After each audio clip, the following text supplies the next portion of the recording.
Well, hello everyone, and welcome back to Professor Layton vs. Phoenix Wright. Previously, Phoenix received a court summons. It seems that Isabella was mugged by two thieves last night, but witnesses say she set them ablaze with magic, accusing her of being a witch, and now it's up to Phoenix to defend her. And some good old memories are coming back to him of being an attorney, though I don't think he's quite snapped out of the illusion just yet. So let's resume here. But yeah, I still can't get my mind off of that grisly sight we saw when Phoenix first walked in. He witnessed the end of the previous trial that was going on. Some surely innocent woman was condemned to death. She was put in an iron cage and lowered into flames, man.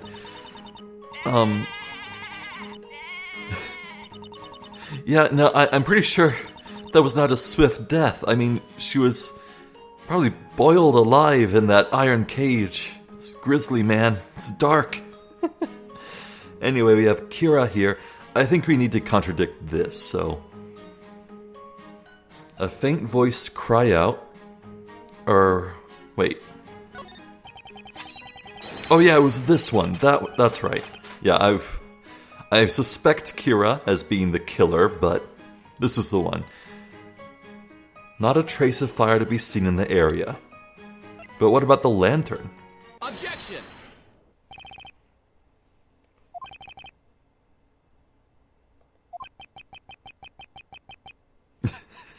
He doesn't know why he did that yet.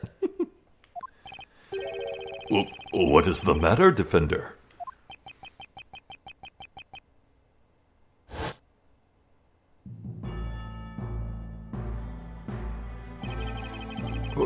What is this feeling?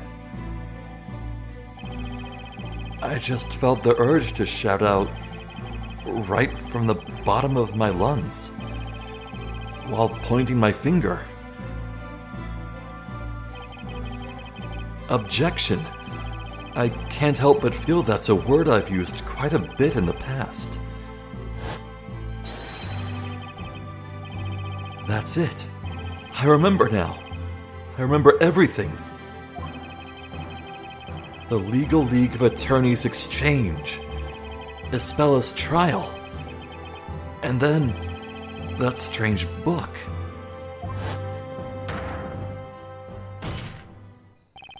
This feeling. I feel like I can take on the world. Witness. Phoenix reborn from the ashes. What's with all that sudden pointing? I am a soon-to-be member of the Honorable Knights of the Inquisition. I accept your challenge. Have at you. You say that no fire was present at the scene of the crime, meaning the defendant must have used magic. Where did he get that piece of paper? That's not parchment, that's paper. Unfortunately for you, that is not the case. What do you mean, Sir Apprentice Baker? What I mean is that the defendant was, in fact, carrying a lantern containing fire. Those two rogues were actually burned by the flame that was inside that lantern. That is the only logical explanation.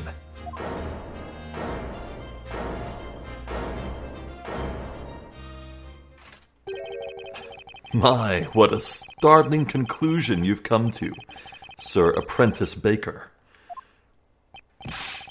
What do you mean? The only logical explanation? Do you agree with this statement, honorable witnesses?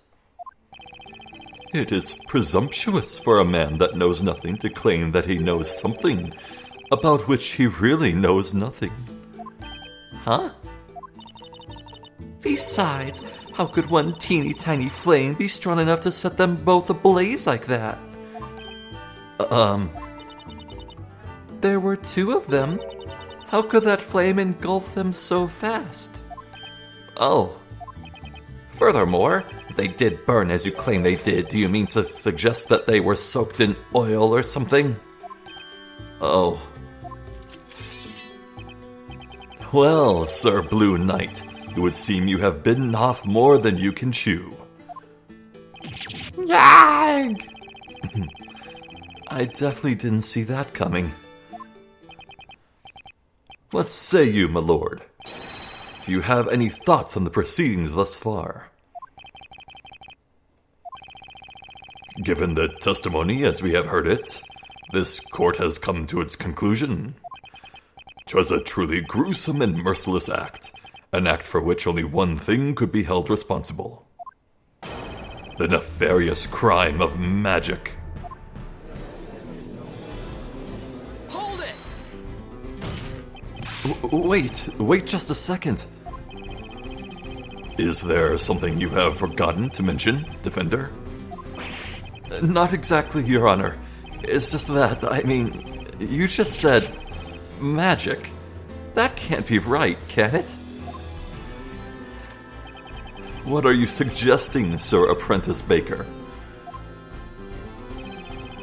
Witches use magic, which in turn brings about disaster, such as the way of this world, is it not?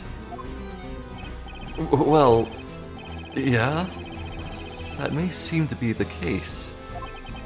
But no way is that actually possible. This court finds Espella Cantabella, the accused, charged with being a witch. Espella? A witch? A witch's existence in this world is a crime in itself. The ability to use and control magic is a criminal offense indeed. As such, any witch found practicing magic will be sentenced to death by fire. No, you're wrong. I'm not a witch. Sir Apprentice Baker, I do not envy your current predicament. My lord, hand down your guilty verdict against this witch immediately. Objection! But there's no evidence to prove that any magic was really used. Put a sock in it, bread boy. We all heard her cast the spell. Huh? That's right. Snowy and I heard it. Isn't that right, Precious? We heard that incantation quite clearly. That frightening voice. There's no mistaking it. It was Espella's voice. These ears do not lie. I clearly heard an incantation most sinister. Ignaze it went. Incantation? Ignaze? It's no good. Just can't wrap my head around this topsy-turvy otherworldly court. Well then, it would seem the defense has no further objections. It appears so. The court finds the use of magic at the time of the murder to be an undeniable fact. Furthermore, the honorable witnesses have stated that they each heard an incantation being recited. The court finds no reason to delay its verdict any longer. Nick, we have to do something. I know, but what exactly can we say? Here, in this world, our sense of logic is completely useless. This court is ready to hand down its verdict for the case of Espella Cantabella. Oh no! Hold it. Who?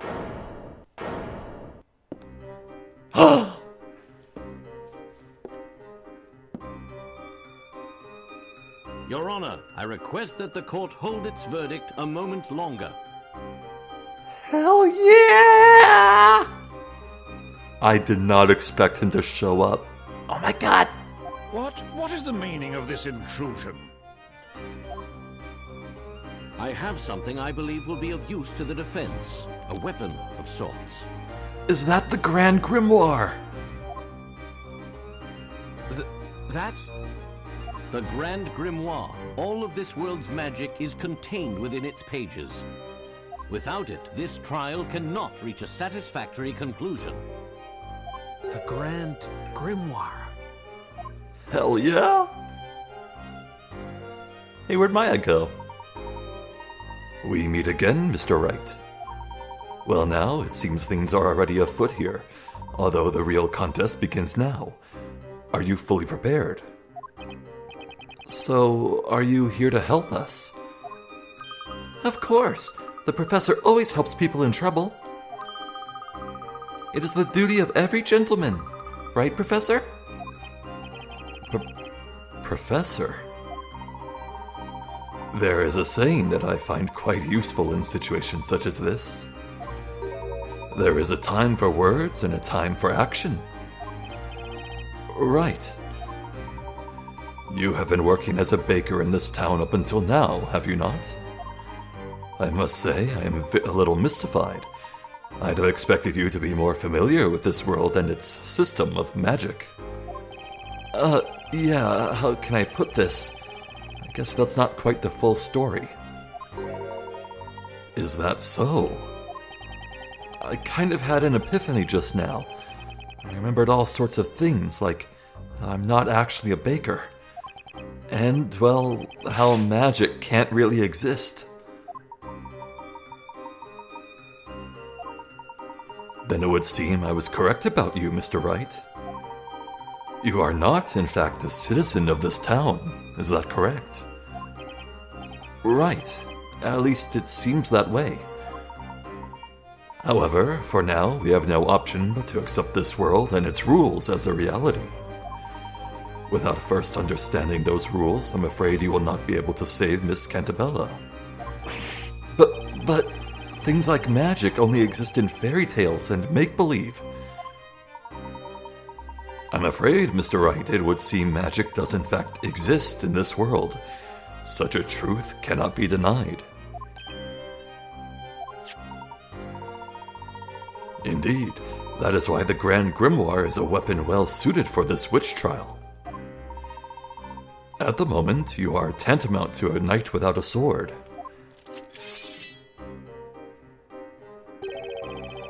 I feel more like an attorney without a chance, actually. Right then, Mr. Wright. I'll explain how the Grand Grimoire works. Huh? Ooh.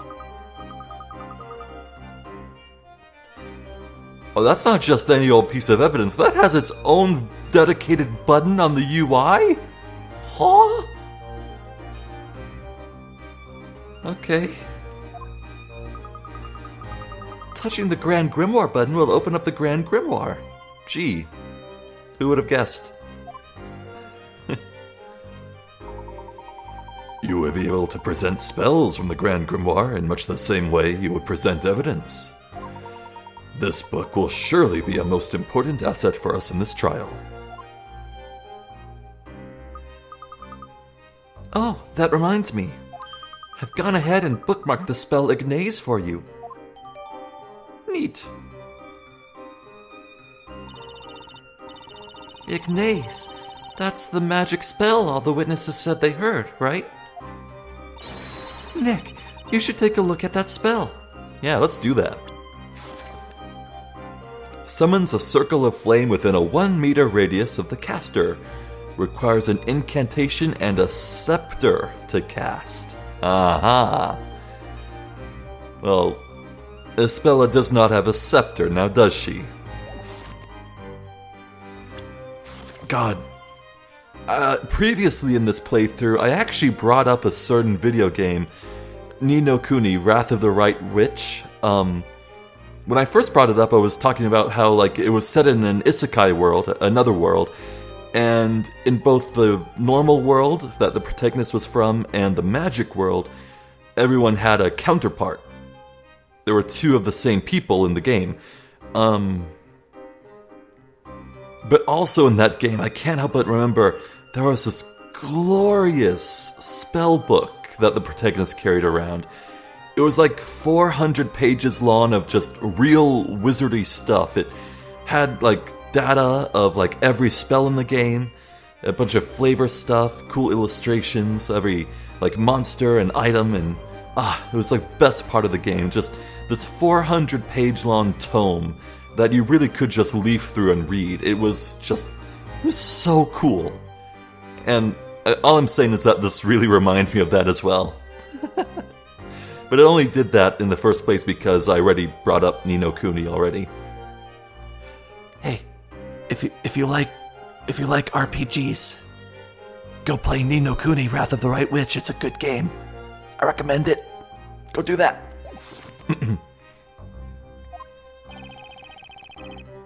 All I have to do is touch the Grand Grimoire button, huh?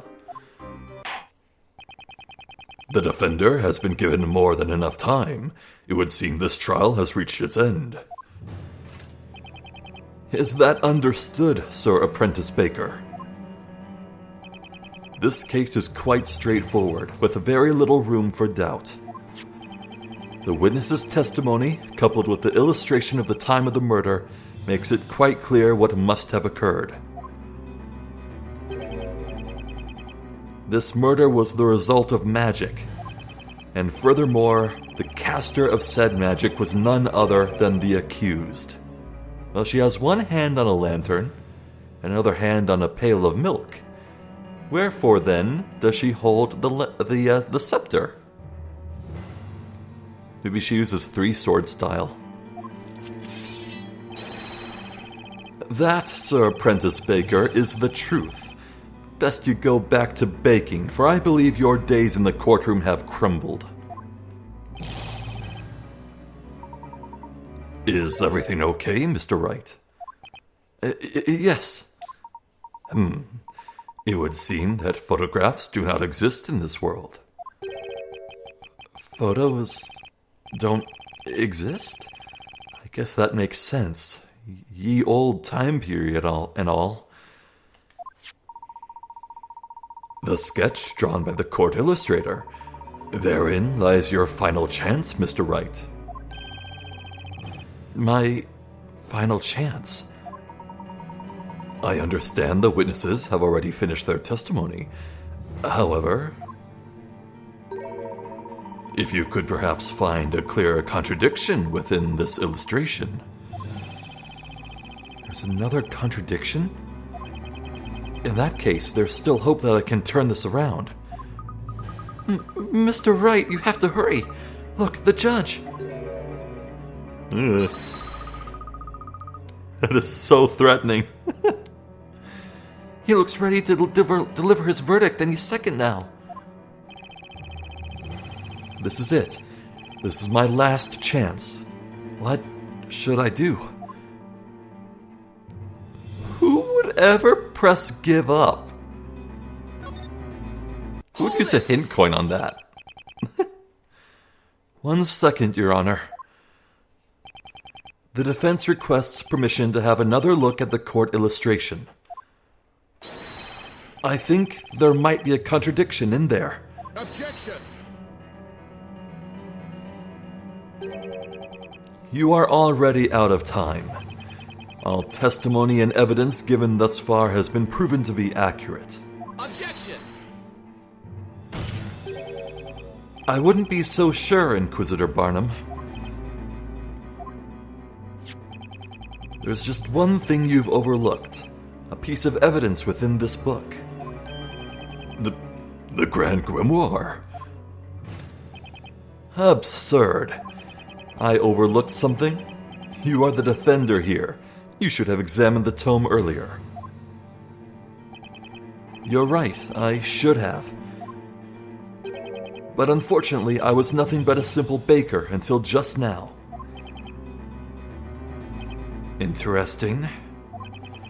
You've certainly begun to show your true colors, Sir Blue Knight. Let us see what type of knight you truly are. Have at you. The defender will now show us this supposed contradiction. The court illustration and the Grand Grimoire. Somewhere there's a contradiction between these two, and I've got to find it. This is my last chance. Defender, use this magnifying glass to locate the point of relevance. Then reveal to the court the location of this contradiction. Well, I mean, it could be either hand, but let's go with the right hand.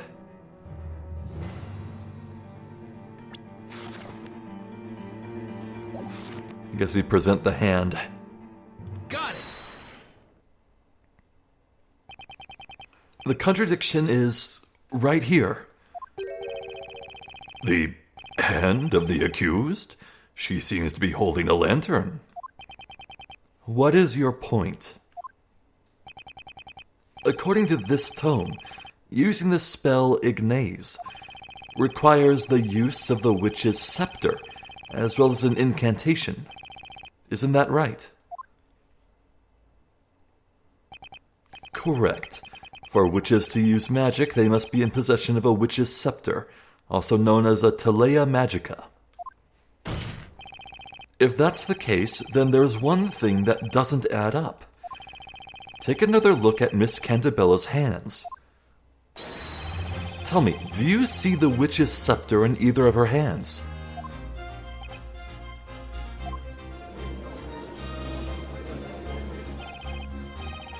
There we go. Let's see you point that sword at me now. You did it, Mr. Wright. But wasn't that contradiction just a little too obvious? Oh, he angry. You may be right, Luke. Huh? It would certainly appear that the good Inquisitor is taking this particular oversight rather too well. That is correct, Sir Apprentice Baker, but you should not underestimate me. This is perhaps your first time seeing this item, is it not? Oh, geez. Right here is the very scepter you mention. One of the witnesses found it tossed in the shrubbery on the side of the path. Aha, yes, indeed, that was I. I located it. My feet found themselves ensnared in the blasted thing, and it sent me flying through the air. Somehow, I'm not surprised to hear you fell, Gramps. This scepter does seem to carry a most sinister air. Indeed, my lord. However, this scepter will only work while in the hands of a witch, with the incantation being said aloud. No, that's too bad. I wanted to try lighting some stuff on fire. Maya? Maya, no. Please don't look at me when you say that.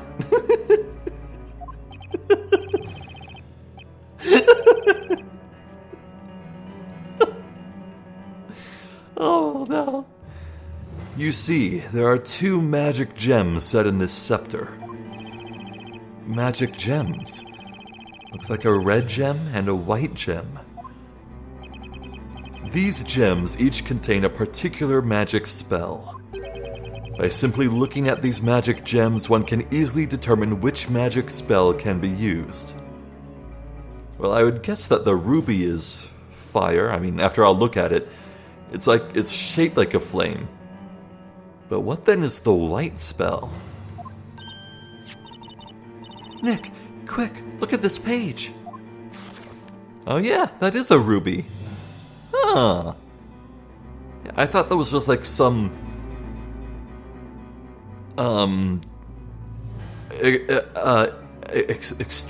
abstraction of a fire, but no, that depicts a crystal for sure. Is that the red magic gem? Indeed, the red gem you see here is the spell Ignaze, and if you look carefully, you should notice that this scepter also has one more spell that can be used. One more spell?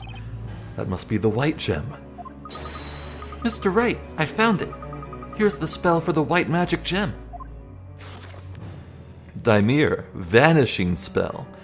Causes anything the caster touches to vanish from sight.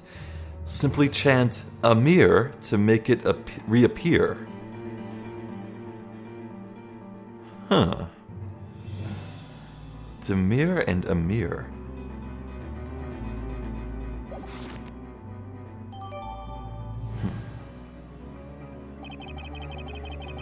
Causes anything the caster touches to vanish from sight.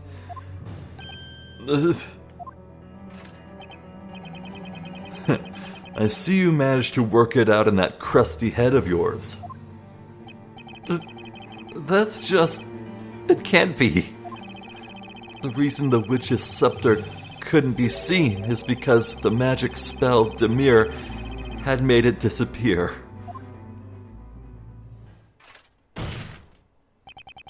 I was about to throw something. That's right. In other words, the accused conjured a cowardly spell to camouflage her own use of magic.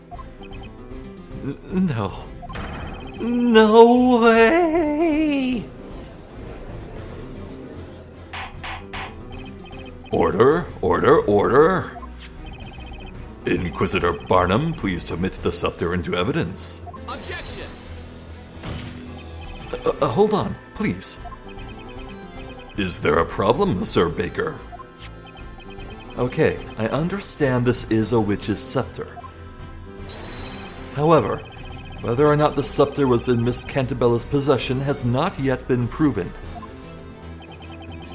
What are you talking about, Sir Apprentice Baker?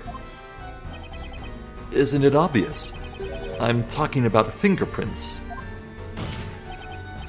Supposing Miss Cantabella did in fact handle this witch's scepter, then her fingerprints should still be on it. Oh no. They don't have the technology, Phoenix.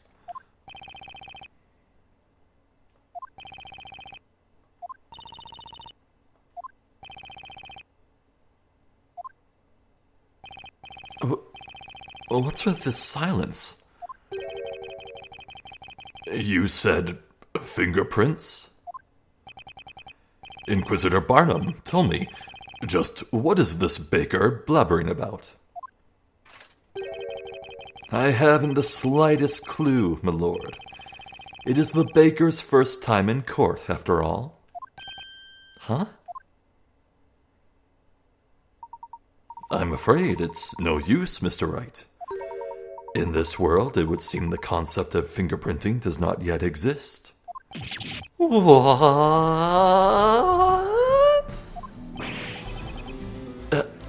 I can't believe it. As I have said already, best you head back to the bakery, lest you continue to serve this court more of your half-baked ideas. About as half-baked as your terrible puns, Barnum. Forensic science does not exist here. Instead, this is a world in which wishes and magic are accepted as fact. Truly fascinating.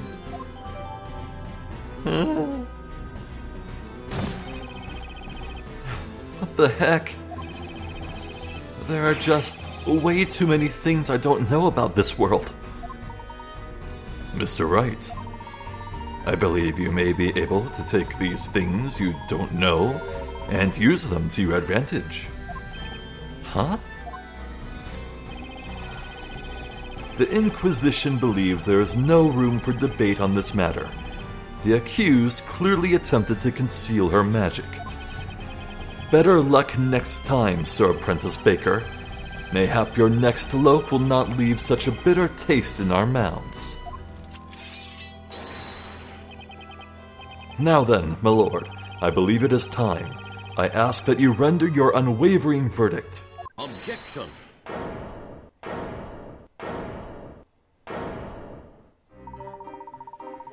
Pardon the interruption. May I have a word, Inquisitor Barnum? What's that? Who might you be?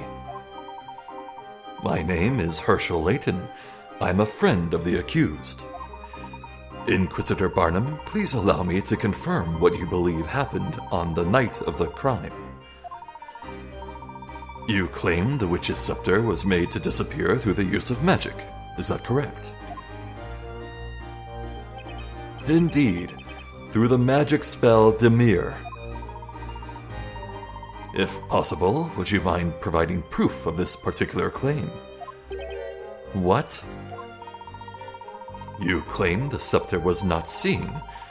Indeed, that is one possibility. However, a wise man must always consider every possibility. What say you, Inquisitor Barnum?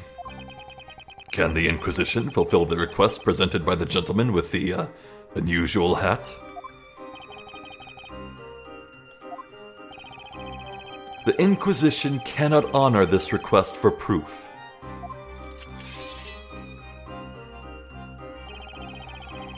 If you are asserting that the accused is not a witch, then the burden of proof lies at the feet of the defender.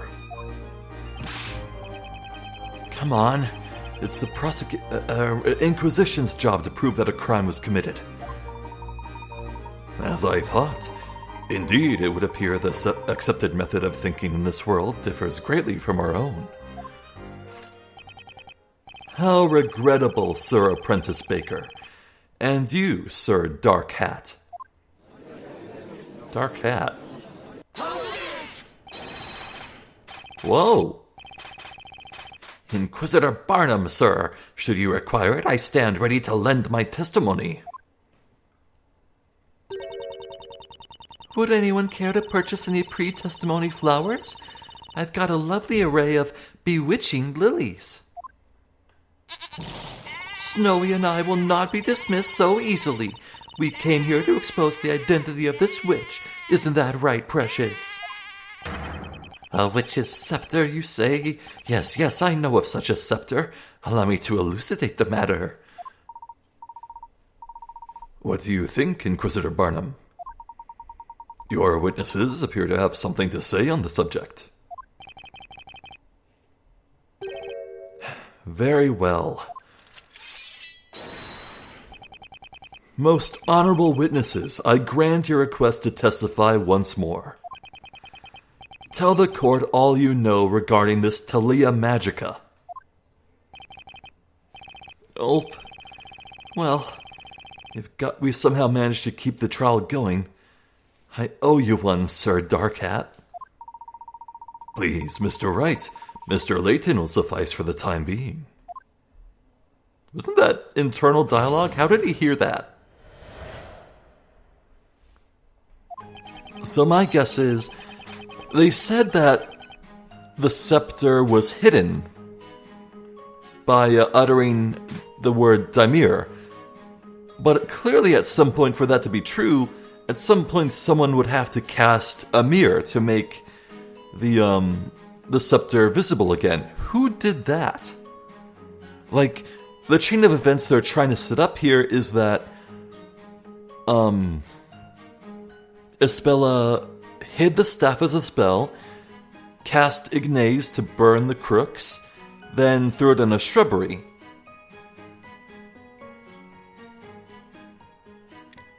If Espella is the one and only witch here, why would she ever make the scepter visible again? Wordsmith apparently tripped over the scepter, and that's how it was discovered, but how did it become visible again?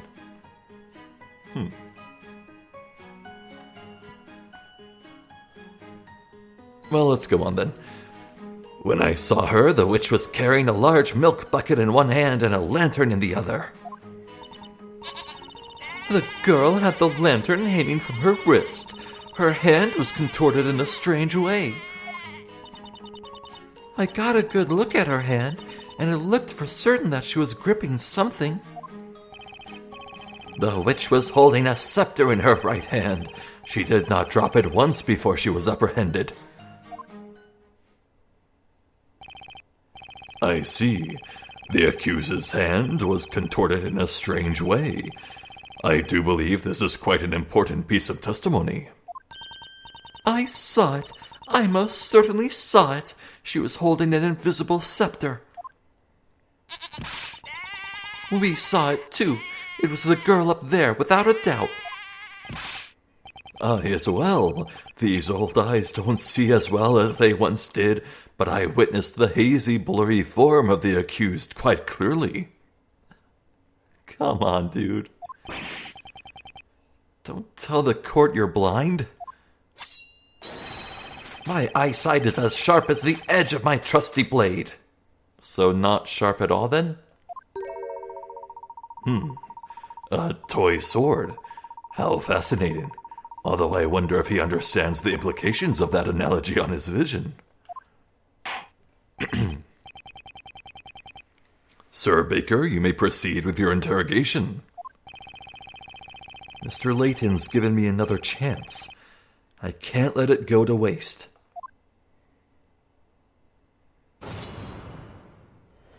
Yeah.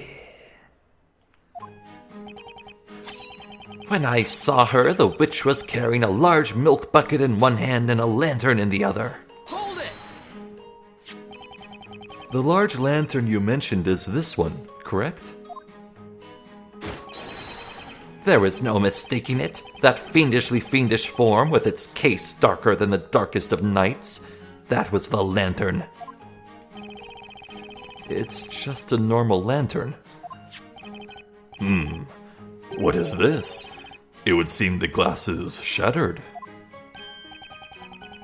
And there seems to be a sizable amount of mud stuck to it. I do wonder, if the mud was that, wet, that most of it would be caked in the mud? Was it really that fragile to have shattered just by falling into mud? You know, I didn't think about that. Maybe some other force shattered the lantern. If anything comes up in that nature, I'll remember that. On closer inspection, it appears mud has stuck to the broken sections of glass. Most intriguing. So then, when exactly did the lantern get mud all over it? By the way, witness, you also saw a milk bucket, is that right?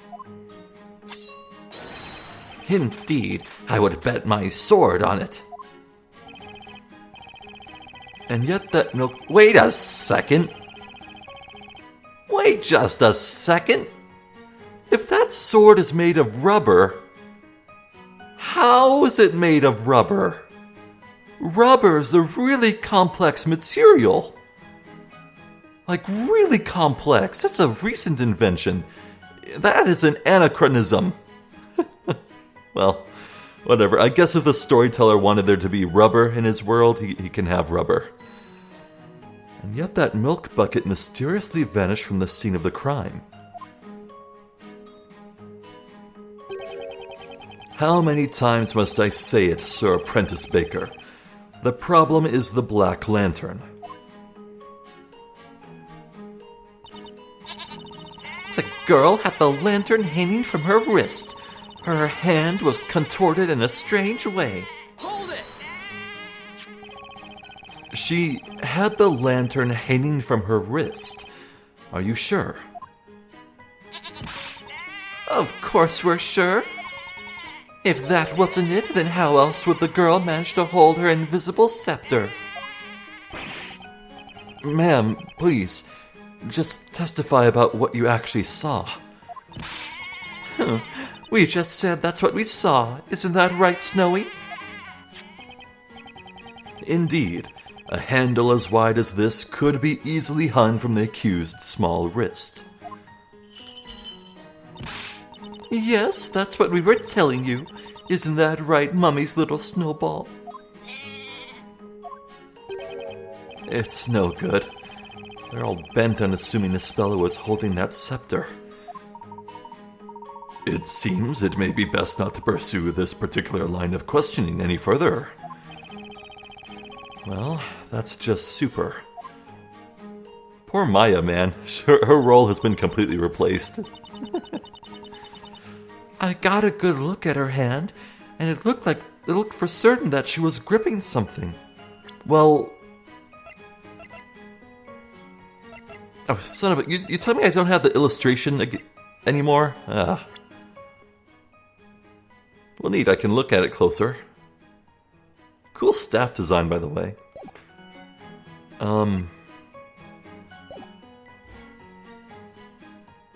Now let's press this. Hold it! What exactly was the defendant gripping? It was, that's right. It was something cane-like. What was it called? A witch's scepter? Yes, it was definitely that. Objection! Whoa, wait, Miss Kira, you didn't actually see it, did you? Witness.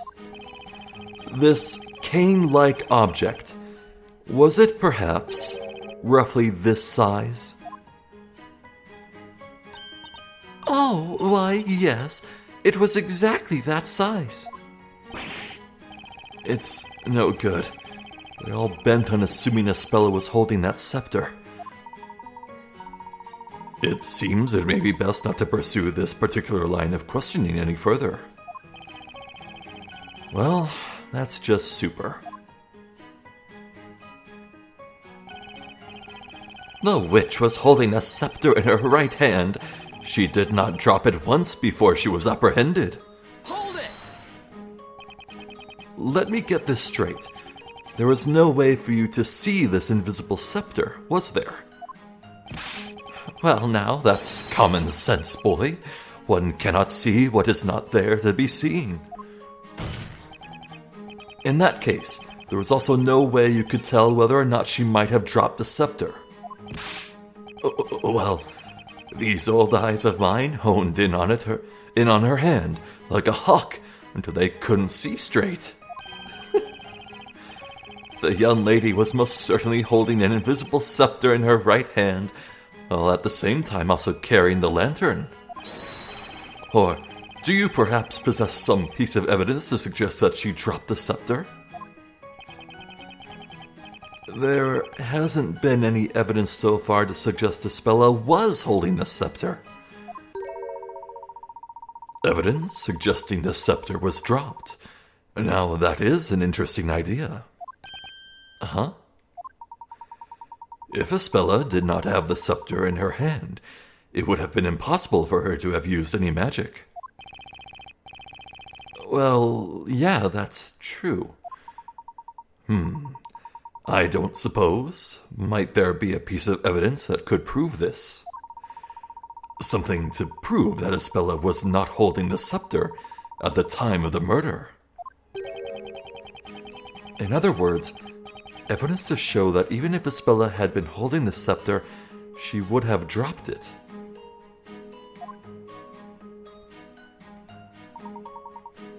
Is everything all right, Mr. Wright? The truth about what happened in that brief instant will likely decide Espella's fate. I have to do everything I can to find the contradiction in these testimonies. Guess I should take another look at the court record.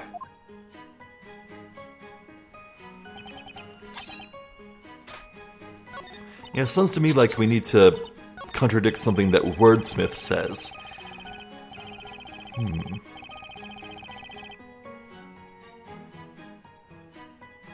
She was holding a scepter in her right hand. She did not drop it once before she was apprehended.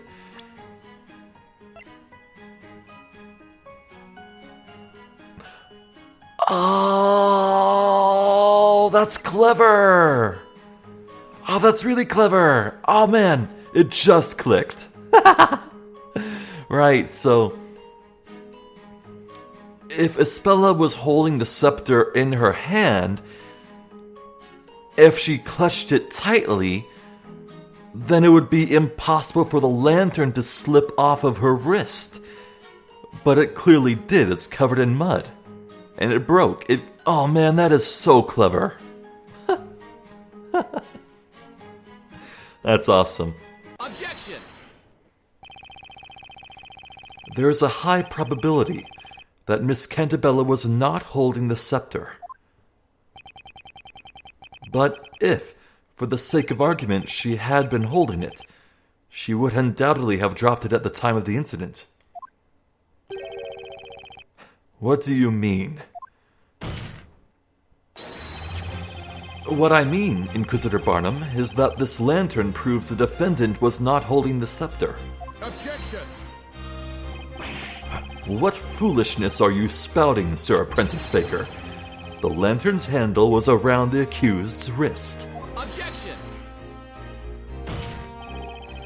Meaning she could have held the scepter? I'm afraid that's not the problem here, Inquisitor Barnum. The problem is with the broken glass, and the mud plastered all over it. What? The rain had ended just as the murder was taking place. That would make the path fairly muddy, don't you agree? When the thieves grabbed Miss Cantabella by the arm, the lantern must have fallen into the mud. Man, I don't know the name of this art style, but it's like, there are always these like old-timey drawings, and they always have these like, it's like the shadows are depicted by lines. Man, I just love that art style. It's called crosshatch shading, I think? All I'm saying is that I love it. It's one of my favorite art styles in the world. The lantern fell into the mud? Why, of course. That makes sense, doesn't it, my little snowy woey? Well, what do you say, Inquisitor Barnum? If she was holding the scepter at that time, that would mean that when she dropped the lantern, the scepter would have fallen along with it. Well, what's going on? Inquisitor Barnum seems quite speechless. That defender's managed to turn the thing around, even though he's just some baker. No way. Pay the witch's accomplices no heed. They're just trying to trick you.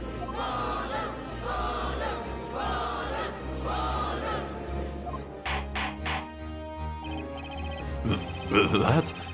Just what is this? Hold it! Oh, one moment, please. Everyone, please, listen. Didn't we all just stand here and explain to the court what we clearly saw? It's a lantern. So what? What's so special about it? Explain it to me so I can understand. So that you can understand? Well, I mean, it's pretty obvious just by looking at it.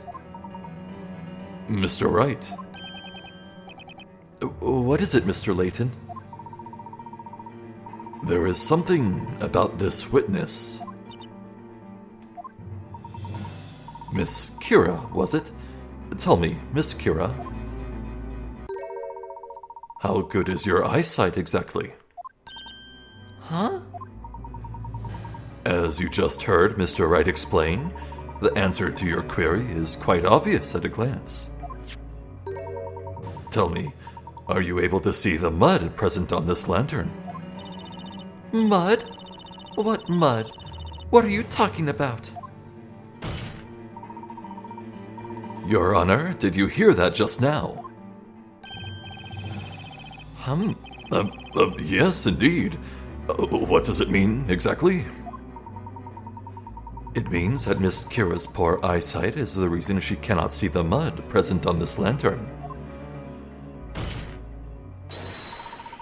In other words, the validity of Miss Kira's testimony is questionable at best. Herc.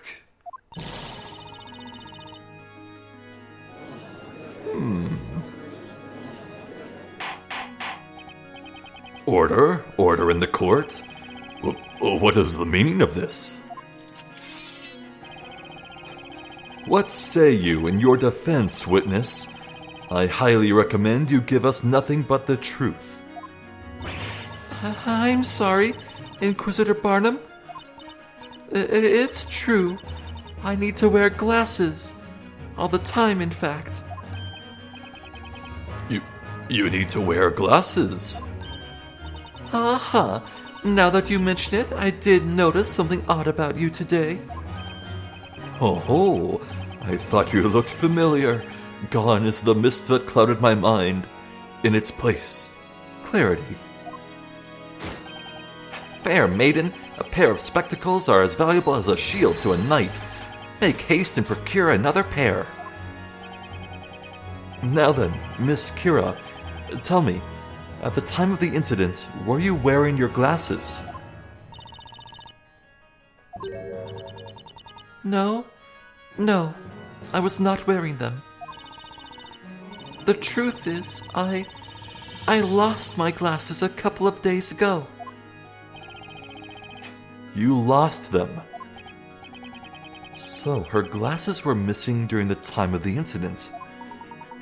Mr. Wright, might I recommend that you keep note of this fact? It could prove useful later. Got it.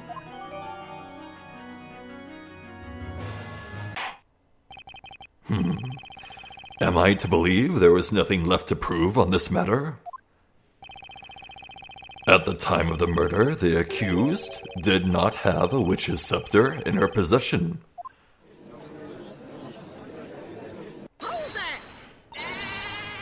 Oh, wait just a moment. Snowy and I have much more left to say. That's right. My trusty sword of justice shall cut through this witch's treacherous lies. I may have lost my glasses, but I haven't lost my will to testify. Huh? Why? Why would you do that? Raymond Shields, is that you? Well. Eureka! I remember now. Old age has a way of sneaking up on me, I'm sure you must understand. Yeah, I understand. I understand you're all completely ridiculous. It would seem we have not yet arrived at a clear-cut verdict. Witnesses, you may once again begin to testify to the court. Tell us about the scepter and how it was used in the detestable display of witchcraft that you all witnessed tonight.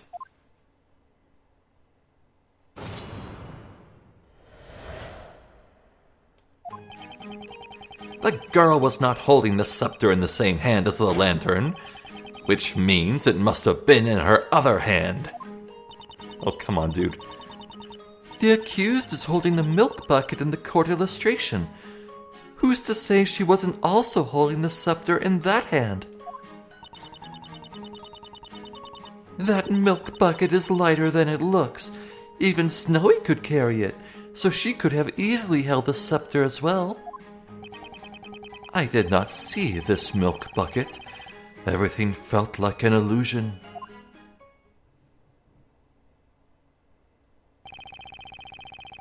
The scepter was in her other hand, you say? Indeed, such a proposal is feasible. Sir Baker. Yes, Your Honor. It is the strangest thing. The longer this trial goes on, the more you begin to resemble a legitimate defender. Huh? Well, no matter. Defender, you may begin your interrogation. What if that really is the judge from Japanifornia? But there's no reason to believe he would, how he could come in contact with the Historia Labyrinthia. So I don't know. Maybe he's awakening memories too. Well, I think this is as good a place as any to end things for now. I guess we'll just sit here while he nods along. Oh, he actually stopped. Neat. Yeah, I am quite enjoying this back and forth. There's a lot of people in this court. The judge, Phoenix, Maya, Layton, Luke, Barnum, and 4 separate witnesses, and of course Espella. Though honestly, Espella is remaining pretty quiet. Probably smart of her, honestly. This crowd is primed to hate her, so any word of protest she speaks would just be not helpful. But yeah, no, I'm quite enjoying this. It's that good old Ace Attorney energy in full swing. The events, the goings-on, is still simple, but simple does not mean bad. No, sir. I do enjoy good, simple stories. I mean, look at this. We have 4 pieces of evidence. Just 4. It's not a lot. Yeah, I'm pleased that we got through this without spending any hint coins or even getting stuck at all. God, I wish we had that drawing in our evidence. I wish we could look at it and bring it up.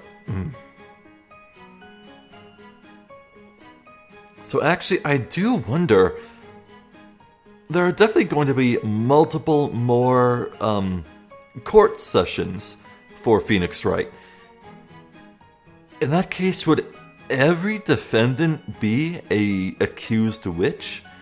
Like, the Grand Grimoire is now a dedicated part of the UI. We can pull it up whenever magic spells are in question.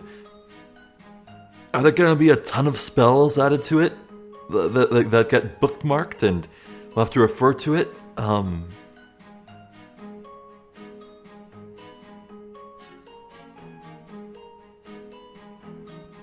God, you know what would be funny in a really sad, twisted way? What if every single court session in this game were defending Espella for another accusation of witchcraft? What if it's nothing but Espella on trial? Oh, that would be hilarious, but very sad.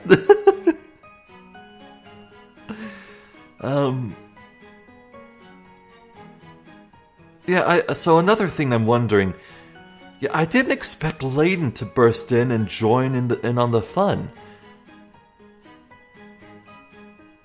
You know, I'm almost starting to feel like this game might actually be a Professor Layton game that happens to be guest starring Phoenix Wright. Maybe it's not actually an equal thing at all. But you know what, I'm fine with that. I really like Layton and Luke. They're fun characters and I enjoy their gameplay and the puzzles. Yeah, call me a fan. You can do that. You can call me a Layton fan. I definitely want to play the other games now, but whether or not I'll actually let's play them, that is totally up in the air. I have a pretty solid idea of what I want to play next, but we'll keep that discussion for when this series ends and like the finale video. I'll say as much at the very end. Yeah, guess I've run out of things to say. I'm Zephyr the Jester. This has been more Professor Layton versus Phoenix Wright. Thank you for watching, and hopefully I'll catch you next time. So until then, please take care.